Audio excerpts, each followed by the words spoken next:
നമസ്കാരം.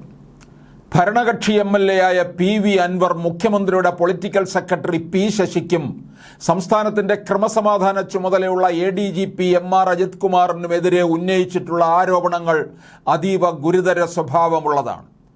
അസിസ്റ്റന്റിനെ വെച്ച് സൈബർ സെല്ലിൽ ഒരു പ്രത്യേക സംവിധാനം തന്നെ ഒരുക്കി മന്ത്രിമാരുൾപ്പെടെയുള്ളവരുടെ ഫോൺ അനധികൃതമായി ചോർത്തുന്നു.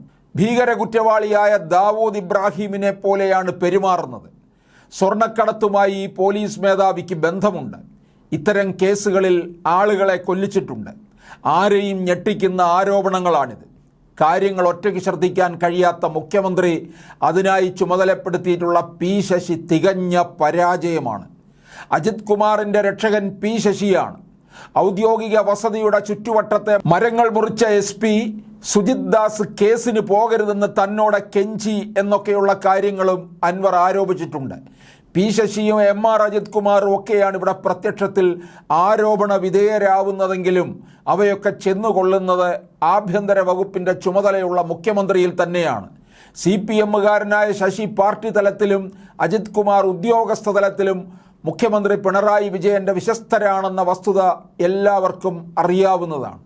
ആ നിലയ്ക്ക് മുഖ്യമന്ത്രിയെ തന്നെയാണ് അവർ ലക്ഷ്യമിടുന്നതെന്ന് ആർക്കും ഊഹിക്കാവുന്നതേ ഉള്ളൂ.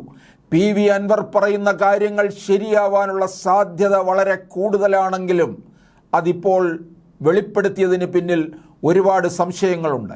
ഒന്നാമതായി, ഭരണകക്ഷി MLA ആയ അൻവറിന് വളരെ കാലമായി അറിയാവുന്ന കാര്യമായിട്ടും എന്തുകൊണ്ട് ഇതൊക്കെ ഇതുവരെ മറച്ചു പിടിച്ചു എന്നതിന് ഉത്തരം ലഭിക്കേണ്ടതുണ്ട്. അൻവർ CPMലെ പുത്തൻ കൂട്ടുകാരനാണ്. ആദ്യം സ്വതന്ത്രനായും പിന്നീട് CPM ചിഹ്നത്തിലുമാണ് മത്സരിച്ച് ജയിച്ചത്. പല പാർട്ടി നേതാക്കളെയും പിന്തള്ളി ഈ നേതാവ് KT ജലീലിനെ പോലെ മുഖ്യമന്ത്രി പിണറായി വിജയൻ്റെ വിശ്വസ്തനായി മാറിയത് വളരെ പെട്ടെന്നാണ്.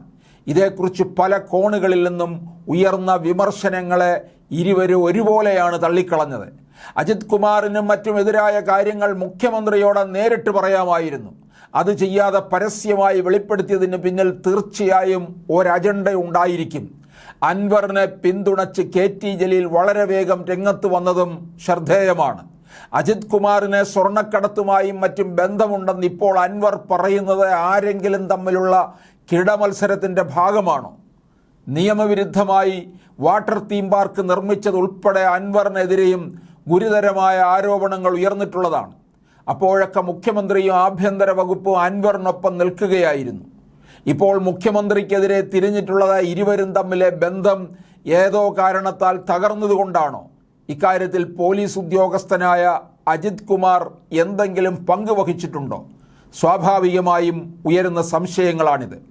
UAE കോൺസുലേറ്റ് വഴി സ്വർണം കടത്തിയെന്ന മുഖ്യമന്ത്രിക്കെതിരെ ആരോപണം ഉയർന്നതുപോലെയാണ് അൻവറിൻ്റെ വെളിപ്പെടുത്തലുകളും.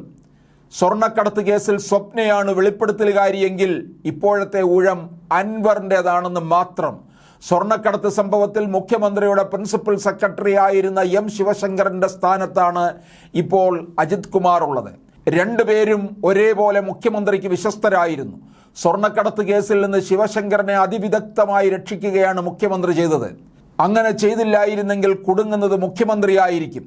സ്വർണ്ണക്കടത്ത് കേസിൽ ശിവശങ്കറിനെതിരെ അന്വേഷണം പ്രഖ്യാപിച്ചതുപോലെയാണ് ഇപ്പോൾ അജിത് കുമാറിനെതിരെയും അന്വേഷിക്കുമെന്ന് മുഖ്യമന്ത്രി പറയുന്നത്.